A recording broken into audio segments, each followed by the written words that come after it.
আল্লাহ রাব্বুল আলামিন পাখিদের কাছ থেকে আমাদেরকে শিখতে বলছেন এবং বলছেন যে পাখিদের মনটা হয় খুব নরম, খুব সফট, এবং তারা আল্লাহর প্রতি তাওয়াক্কুল করে পূর্ণ মাত্রায়।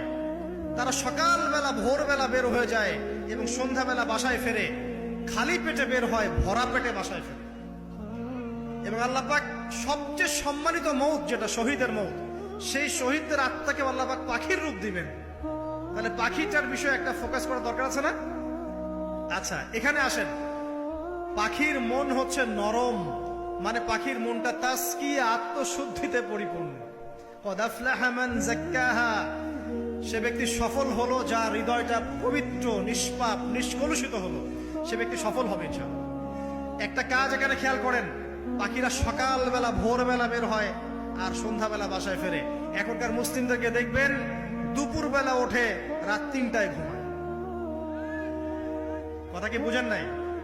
পাখির একদম ভোরবেলা উঠে যখন ফজরের আজান দিচ্ছে, ঠিক তার এক মুহূর্তে পাখির কিচিরমিচির শুনছেন, তার মানে নামাজের ওয়াক্ত প্রায় চলে যাচ্ছে। তার মানে তার আল্লাহ পাকের হুকুমের সাথেই জেগে ওঠে। সূর্য ডুবে তারা ডুবে যায়।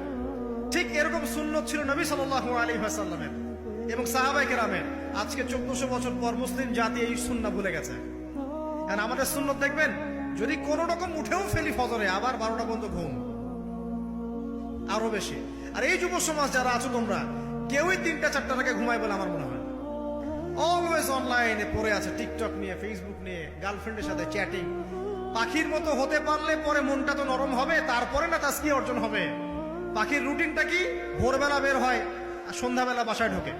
অতএব আমরা যদি রাসূলুল্লাহ সাল্লাল্লাহু আলাইহি ওয়াসাল্লামের সুন্নাহ মতো ওই ভোরবেলা উঠতে পারি আর আর্লি নাইট ঘুমিয়ে যেতে পারি এবং সারাদিন যদি রাসূলের সুন্নাহগুলোর উপর আমল করতে পারি, তাসকিয়া অর্জন হবে ইনশাআল্লাহ।